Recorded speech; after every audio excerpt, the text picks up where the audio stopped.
Israel Victory: How Zionists Win Acceptance and Palestinians Get Liberated. It's for sale now on Amazon. Dr. Pipes joins us now. Well, great to see you again. Help me understand the point of your book. Is it a psychological point? Is it the psychology of winning and losing? Well, I'm a historian, so there's a good bit of history in it. The first half explains how we got into this mess, and the second half suggests a way to get out of it. And the first half, the mess, how we got into it, goes back to the 1880s and argues that on the two sides, Palestinian and Israeli, mind you, Palestinian, not Arab state, Palestinian, what one finds 140 years of eccentric, unique, counterproductive, and bizarre mentalities. On the Palestinian side, you have a mentality of rejectionism. No, no, no. No to everything Jewish, Israeli, Zionist. No. This made sense in the 1880s when the Palestinians were very large in number compared to the Zionists.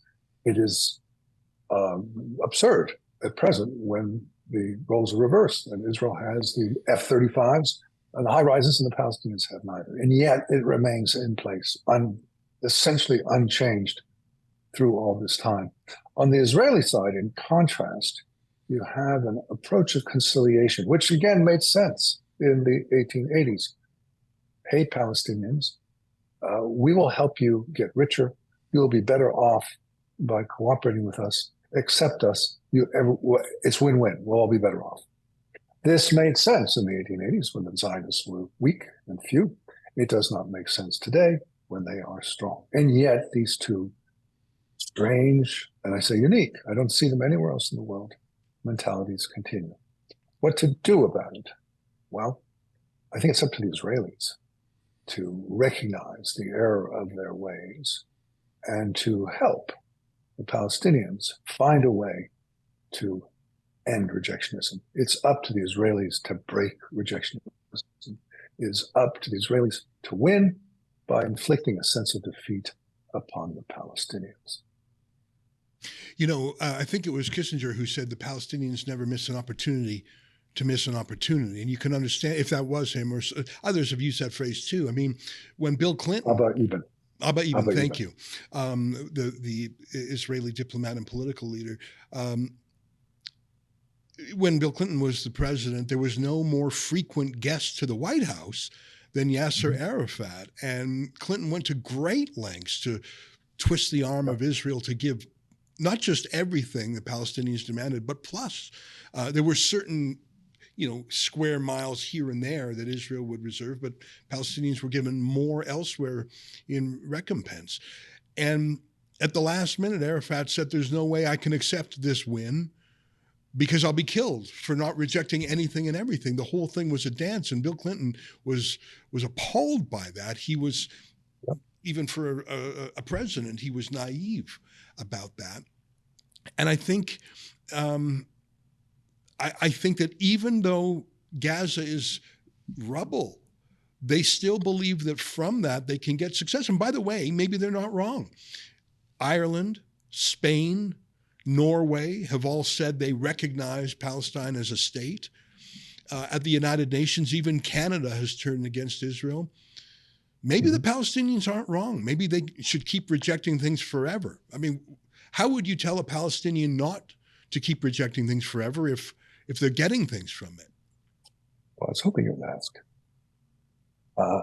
My policy recommendation is twofold. First, I want the Israelis, with our support, to destroy Hamas, which it's trying to do, and to eliminate the Palestinian Authority. Hamas has to be fought and defeated violently.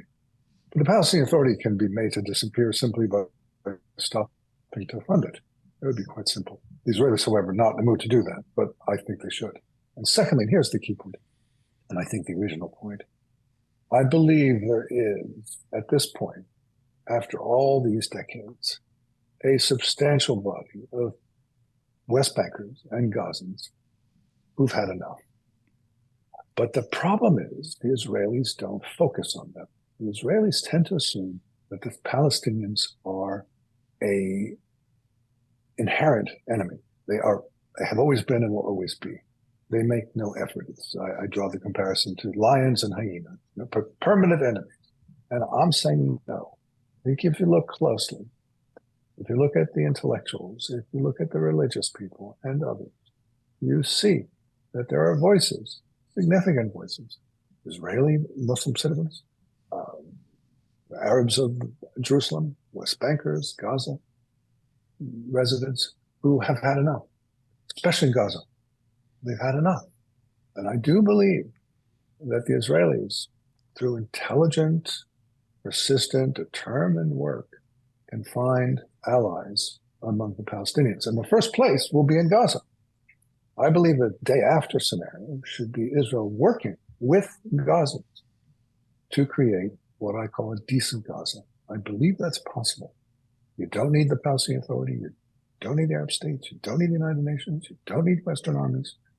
Israel on its own, working with the right Gazans, can set up an administration, police force, educational system, and the like that will be decent. Now, not great, not a place where you or I would want to live, but a place like, say, Egypt or Jordan, where if you keep your nose clean and stay out of politics, don't insult the rulers, you can lead a perfectly fine life.